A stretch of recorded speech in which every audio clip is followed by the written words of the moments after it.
The BMW 7 Series offers a range of powertrains including gasoline, diesel, and plug-in hybrid options, while the BMW i7 is fully electric with dual motors.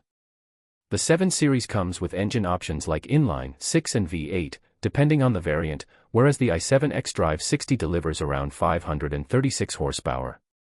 Driving range for the 7 Series varies based on the engine and fuel tank size, typically around 600 to 700 kilometers, while the i7 provides an electric range of approximately 480 to 510 kilometers, WLTP.